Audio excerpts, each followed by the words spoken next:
Terra Luna Classic has passed Bitcoin and Ethereum in trading fees. What bigger than Pocket Hercules over here to talk about how big of an impact we're having in the Terra Luna Classic ecosystem?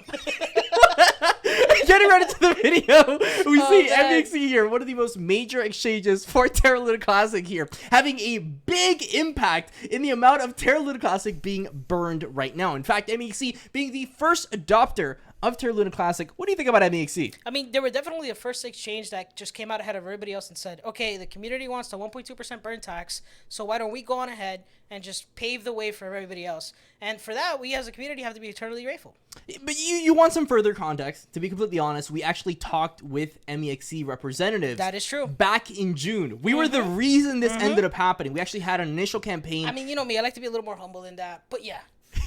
Right? No, really. It was Vegas. It was a lot of Terra Rebels. It was Crypto King, and I went ahead did this campaign. And I think that MEXC got perspective and how great of a community Terra Luna Classic was really evolving and being. At the end of the day, MEXC is the second largest burner of the entire crypto space. Yeah. It feels like with Terra Luna Classic. Literally only second to complete lunatics.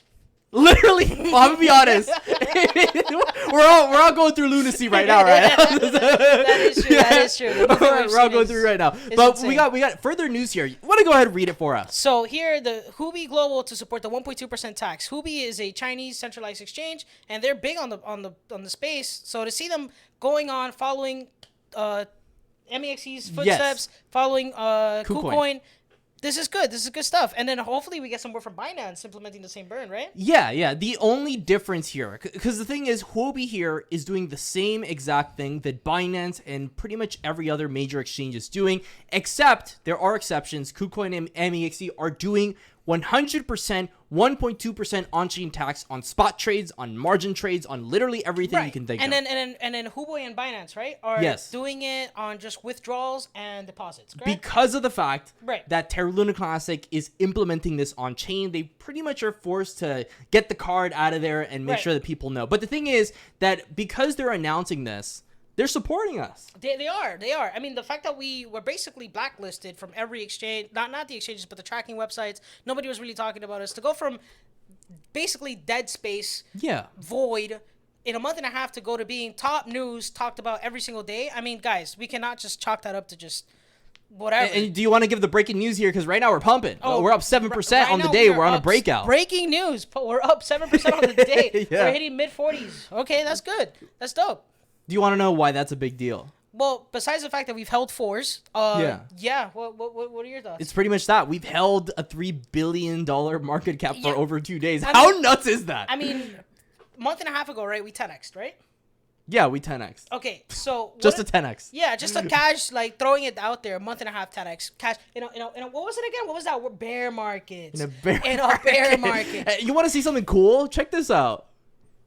Everything's pumping right now. Huge recoveries. In the past 7 days, 7% up on Bitcoin. Huge recoveries. And a lot of it, I bet, is because of Terra Luna Classic. We really only had this run start around 7 to 9 days ago. Yeah. So this is all real recent stuff. Yeah, no, of course. It's obviously actively developing. And, I mean, the 24-hour trading volume, what did we peak at? Do you know? Peaked at around $3.8 billion. You could actually check it if you go to the 7 days and you scroll over a little bit. Just go look for the volume. Eventually, at the top, you'll catch it. Jeez. But we had a lot. You know what was even crazier, though? I know Luna ended up doing, I think it was $7 billion worth of volume at some point. Oh, man. And that, to me, is really interesting because they're only worth $900 million.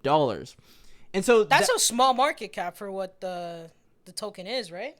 And on top of that, the trading volume was absurd. I mean, that's like really high. Okay, no, that's actually really high trading volume. Yeah, for sure. And that's not necessarily a good thing because it's flipped. That means that a ton of people are buying and selling Terra Luna. There's nobody really trying to hold Luna 2.0. And that's been a narrative that the guys over at 2.0 have been trying to spin, that people in Terra Luna Classic just have meme coin energy and they have no staying power. Okay. We're seeing here, though, that the same exact thing, I'd say to a more elevated standard, is happening on an asset worth a third of what Terra Luna Classic is worth. Right. No, I see that. I definitely see that. And, I mean, the circular supply is like nothing. It's nothing, right? It's like nothing. And this is the deal. I mean, in terms of Dokkan, like if you're thinking Dokkan, if you want to save Terra Luna and give investor funds back, Terra Luna 2.0 makes a lot of sense, right? But the only problem with that is just there's no backing. People didn't want this. There's just so many conflicting opinions on whether or not Do Kwon should be leading the charge. And that's the reason that we have Terra Luna Classic the way we have it today, with a truly decentralized platform. You know, it's also one of the reasons that we're pushing for the validator to have the burn. No, I mean, the validator was huge. I mean, nothing in the space even comes close to something like that. It's literally something nobody else has. Complete brand new innovation, brand new tech, and we're going to be the first community to really try something out like that. So, I mean, if our community does well with something like that, it sets the precedent moving forward that, hey, maybe some of these exchanges, maybe some of these cryptocurrencies coming forward might look to implement something like that into their DeFi, correct? Yeah, and on top of that, I know that I had a problem. I used to cover a lot of shitcoins back in the day. I guess that's a problem in and of itself. But on top of that, I do know that reflections were a big problem in getting centralized exchanges to actually implement taxes. And the fact that we have KuCoin, the second largest centralized exchange on the planet, on top of MEXC, pretty much the largest Asian centralized exchange out there, supporting the 1.2% burn, that's a tax that no other centralized exchange has ever been open to. I don't think I've ever heard reflections, a 4% tax or a 1% tax or any tax being implemented on a centralized exchange. This is a first of its kind. It is definitely a first of its kind. And I mean, again, it's not that they're being like noble white knights coming in to save this coin. They're all looking to gain something from the value that's being traded.